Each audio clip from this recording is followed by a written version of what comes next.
Oh, everybody is here. Okay, very good. Thank you very much. It's good to see you here. I'm John Eibner, the president of Christian Solidarity International, and I'm here with my colleague, Dr. Joel Veldkamp, who is the director of advocacy and public affairs for CSI. Շատ շնորհակալություն ձեզ, ուրեմն ես Ջոն Այբերն եմ, ուրեմն քրիստոնեական համերաշխություն միջազգային կազմակերպության նախագահ եւ այստեղ եմ Երևանում իմ գործընկերոջ Ջոել Վելդքամփի հետ, որը պատասխանատու է քարոզչական հարցերով։ Ջոն Այբներ։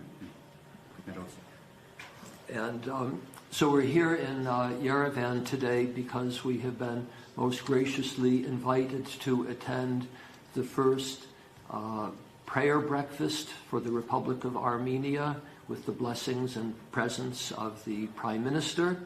But it's not simply for the prayer breakfast that we're here. We're all aware of the crisis facing the Armenian Apostolic Church, the demands for the resignation of the Catholicos, the arrest of senior clerics and harassment of various members of the church, clergy and lay. So there is a crisis at this time, and that also brings us here.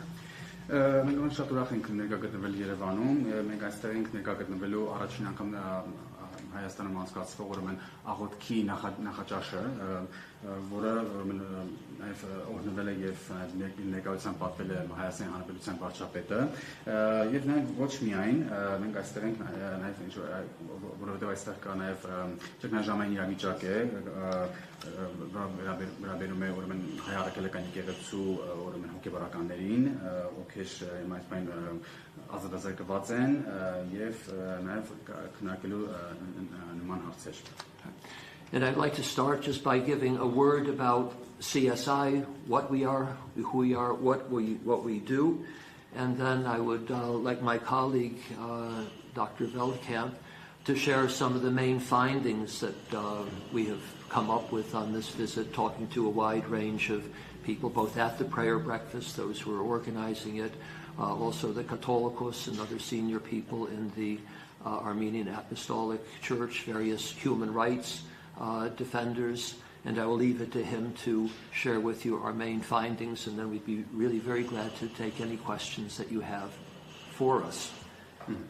Ես նախ կստեմ ներկայացնել քրիստոնեական համերաշխությունը միջազգային կազմակերպությունը, ինչով է զբաղվում, հայ, իսկ ծրագրերը, այնուհետև իմ գործընկերը Ջոել Վելդքամփը խոսի մեր արդյունքների մասին, այն մասին, ինչ որ մենք բացել ենք մեր հանդիպումներից, մարդկանց հետ, տարբեր, ուրեմն հոգեբարականների հետ, նաև կաթոլիկոսի հետ կապված ունենք տարբեր արդյունքներ, որոնք մեր զեկույցում մենք արտացոլվել են եւ այնտեղ շարունակենք նաև եթե հարցը պատասխան լինի, սիրով կպատասխանենք ձեր հարցերին։ So CSI is a interconfessional, interdenominational human rights organization that focuses especially on religious freedom issues.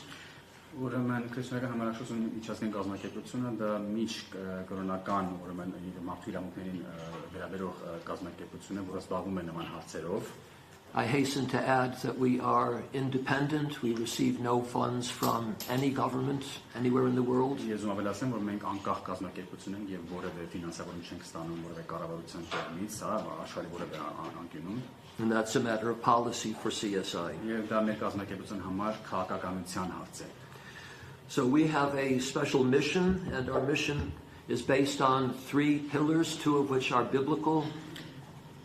Ուրեմն մենք ունենք մեր հատուկ առաքելություն եւ դա հիմնված է 3 հիմնասյուների վրա, որոնցից առաջինը ավետարանչական է։ And one of those pillars is, as we read in St. Paul's first letter to the Corinthians, when one part of the body of Christ suffers, the others suffer with it. Դա Կորինթյանների առաջին ցահա գալի, երբ որ Քրիստոսի մարմնի մեկ մասն է տանջվում կամ դժում է, նաև մյուս մասն է նաև դժում։ Therefore, we have a special responsibility to stand in solidarity with those parts of the body of Christ that are suffering. Եվ մենք առաքելությունները անցել նաև մենք համերաշխ ենք այդ բոլոր մասերի, մամի մասերի, որոնք տարապում են, Հիսուս Քրիստոսի մամի մասերի։ The other pillar is the parable of the Good Samaritan, where somebody is in need, whoever they are. They may be Christian, they may be Jew, they may be Buddhist, they may be Muslim, they may be an atheist, whatever. When we encounter people in need, we have an obligation to try to assist. Միսինացիոնը կապված է ուրեմն բարի սամարեցի լինելու հետ կապված է, եթե օրինակ որևէ կրոնի ներկայացուցիչ լինի քրիստոնյա հրյա բուդդիստ եւ այլն, մենք պետք է մեր պարտականությունը նեցուկ լինել եւ իրենց օգնել այդ երբ օրինակ կարիքի մեջ են։ The third pillar is simply the Universal Declaration of Human Rights that applies to all people, regardless of race, creed, gender.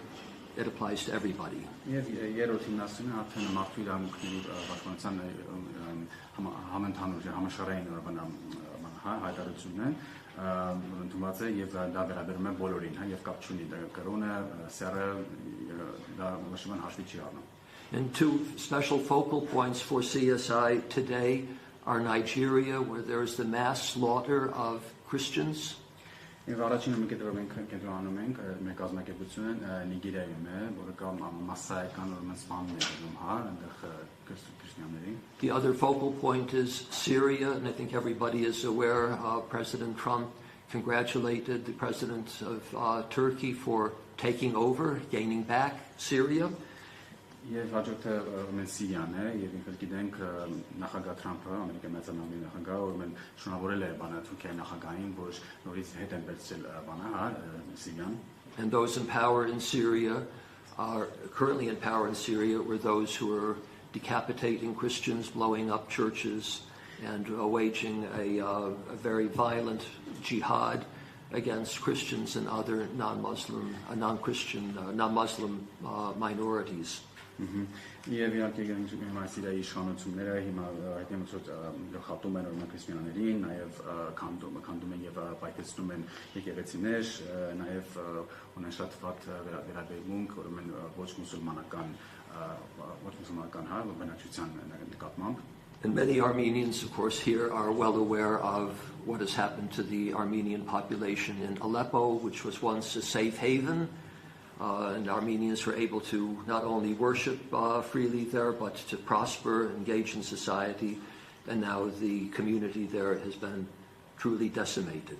Իհարկե Հայաստանում շատ լավ տեղյակ են թե ինչ է կատարվել ուրեմն Սիրիայի Հալեպում, որը համարվում էր շատ ապահով վայր իրենց համար, որտեղ կարող էին նաև իրանք գնալ եկեղեցի, պաշտամունքը այնտեղ եւ նաև ապրել, բայց բոլորս գիտենք թե ինչ է կատարվել այնտեղ։ So why are we here in Armenia? The situation is not as I've described in Nigeria or in Syria. Ինչու ենք մենք այստեղ Հայաստանում իրավիճակը իհարկե այնպես չի, ինչպես ասենք Նիգերիայում է կամ Սիրիայում, ինչպես ես նկարագրեցի արդեն։ CSI first became engaged with Armenian issues in the early 1990s. Մենք կազմակերպությունը առաջին անգամ ուրեմն ներգրավվեց Հայաստանի հետ կապված հարցերում 1990-ականներին։ At that time there was ethno-religious cleansing in Nagorno-Karabakh. Այդ ժամանակ կարողում են էթնոկրոնական ուրեմն զտում էր գնում Լեռնային Ղարաբաղում։ And we received news largely initially from the Andrei Sakharov circles in Moscow. They had a strong interest in Nagorno-Karabakh, and we went on to find out what is happening there. I'm sorry, Andrei Sakharov, the Nobel Peace Prize winner. Մենք ժամանակ իմացանք տեղեկություններ ստացանք Անդրեյ Սախարովից Մոսկվայում եւ ցանկացան գնալ եւ բացել տեղում թե ինչ է կատարվում։ So we traveled together with Lady Cox, Baroness Cox, who is known by many people here in Armenia. Եվ մենք ուրեմն ճապատեցինք Baroness Cox-ի հետ, ուրեմն բոլորը շատերը ճանաչում են Հայաստանում, մենք եկանք Հայաստան իր հետ։ And we went back over and over again, not only taking journalists and writing our own human rights reports, but starting humanitarian aid to a community that were doing amputations for the war wounded, just giving people local brandy. They had not even aspirin. Եվ մենք ուրեմն եկանք տվել լրագրողների հետ, եկանք այցելեցինք այնտեղ եւ ոնց որ այդտեղ որտեղ կային ուրեմն անդամալույց էին լինում եւ նաեւ չունեին նույնիսկ դեղորայք չունեին ուրեմն կոնյակով էին, հա, օգտագործում այդ բուժումները կատարելու համար. And so we stood in solidarity with the people of Nagorno-Karabakh through those difficult times. Մենք ուրեմն համերաշխ ենք, հա, Լեռնային Ղարաբաղի ժողովրդի հետ այդ դժվարին ժամանակներում. And we all know what has happened there. They have been as though religiously cleansed. Եվ մենք շարժալով գիտենք ինչ է կատարվել այնտեղ, նրանք էթնո-կրոնական զտում է եղել, But what we find now is that the Republic of Armenia itself faces an existential threat. Մենք գիտենք, որ Հայաստանի Հանրապետությունը նաև կանգնած է ուրեմն էքզիստենցիալ սպառնալիքի առջև. It is being forced to make concession after concession. So the problem has come to the Republic now that that Karabakh is finished.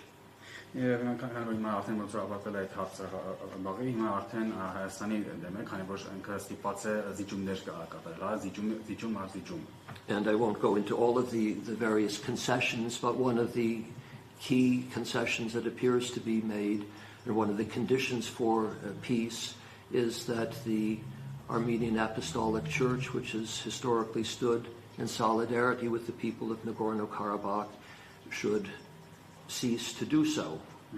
Եվ ես եմ մանրանալ բոլոր զիջումներին, բայց ամենագլխավորը այն է, որպեսզի լինի այդ խաղաղությունը, այն որ պետք է հայ առաքելական եկեղեցին պետք է որը որ եղել է միշտ համերաշխ, Լեռնային Ղարաբաղի ժողովրդի հետ, պետք է դադարի լինել այդպես, հա, համերաշխ Լեռնային Ղարաբաղի ժողովրդի հետ. So we see that the church, other institutions too, but especially the church that has been a bulwark for not only the Armenian Christian faith, but also the nation, when there was no state, is coming under pressure to simply serve the state, to become the agent of the state. Մենք տեսածում որ հայրաքելակի եկեղեցին, որը միշտ եղել է, հա, կանգնել է եւ հավատքի եւ ազգի կողքին, բազմիցս ստացվում է ինքը ճնշման տակ է եւ պետք է ակնթու ծառայի պետությանը, ոչ ակնթու ժողովրդին. So I'll stop my introduction at this point and ask my colleague, Dr. Veldkamp, to share our key findings, and then we're really eager to have your questions. Բայց կան կարող եւ այդտեղ խոսքը փոխանցեմ իմ գործընկերոջը, Վանիկապին, որը ուրեմն կներկայացնի մեր զեկույցի արդյունքները եւ արդեն կընդունենք արդեն հարցու պատասխանը կլինի այնպես հետո ուրախ ենք ստանալ հարցերը.